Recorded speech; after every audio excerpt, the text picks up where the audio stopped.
Hey there, it's YoBo.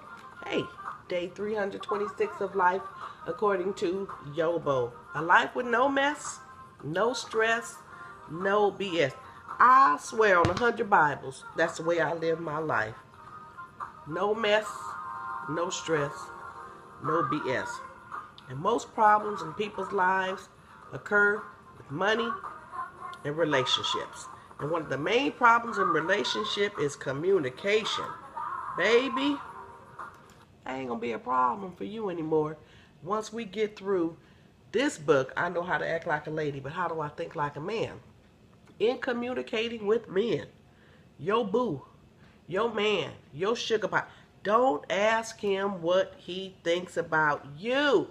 Listen, he tells you every day in his actions, in his behavior, in his choices, and his decisions. But when it comes to the words, what you love about me? Whoo, in the previous day's message, I told you, I asked my son what he likes about me. Name 5 things. He couldn't even do it. Well, of course he did.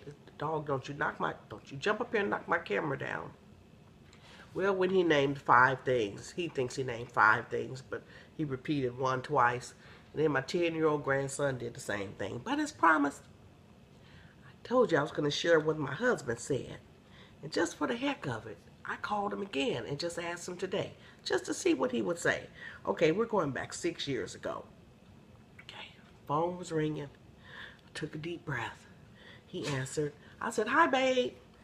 He said, hi. I said, name 5 things you love about me.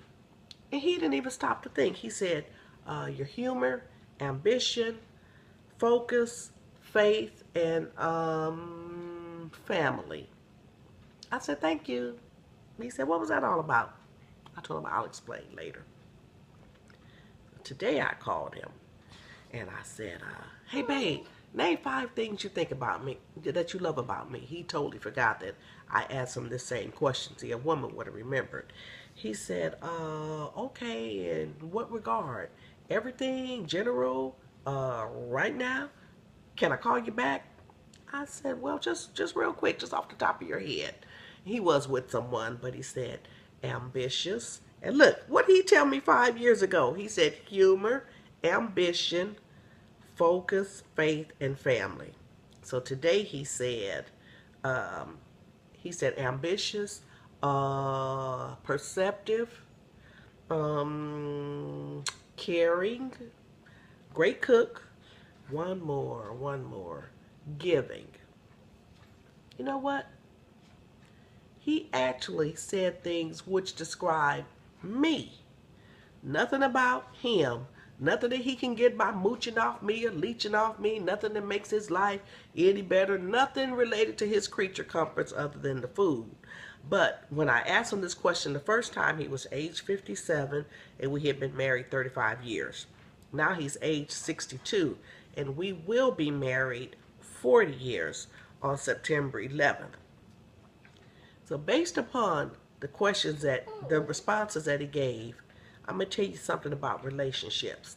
A relationship is not going to survive if it's based upon give or take. It may make it a few weeks, it may make it a few months, because you know some days you just ain't going to feel like giving. You just want to come home, you don't want anybody saying, don't say nothing to me, I don't feel like bathing the kids tonight, I don't feel like washing dishes, I don't feel like cooking.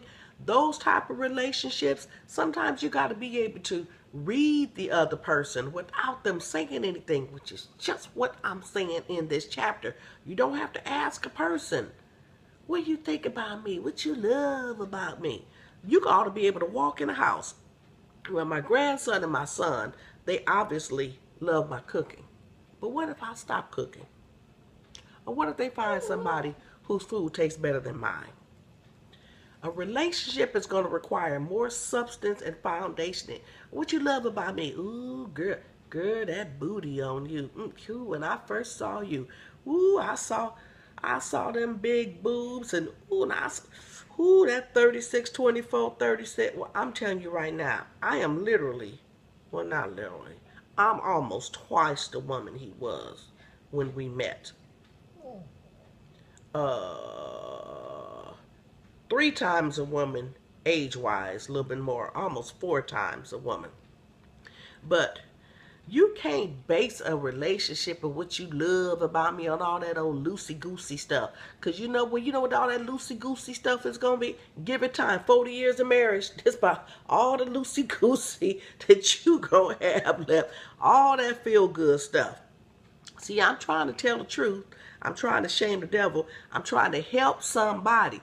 But see, we want to fall in love. We want the man to tell y'all stuff. Ooh, I just love you so much. And and being with you. What did I tell you? 5 years ago, my husband is giving the same answers, basically. The things that don't change, the character of a person, the integrity of a person. Yeah, I want some big old buff dude, with a nice body and he just look at him like I told y'all about the armor bearer in my friend's church. When I looked at the man in that gray suit and my imagination got carried away with me, that's fine and dandy. But that body is not going to survive the test of time. What if he gets in an accident? What if he can't walk anymore? What if he can't work anymore? What if he can't work out anymore? Because he was a personal trainer. See, I'm trying to help you when it comes to the stuff you like about me. It's got to be the things that won't change with time. Come back tomorrow. What is this? Day 326 of Life According to YoBo. Come back tomorrow. We're going to continue the conversation. Bye-bye. I sure hope this is helping you. See ya.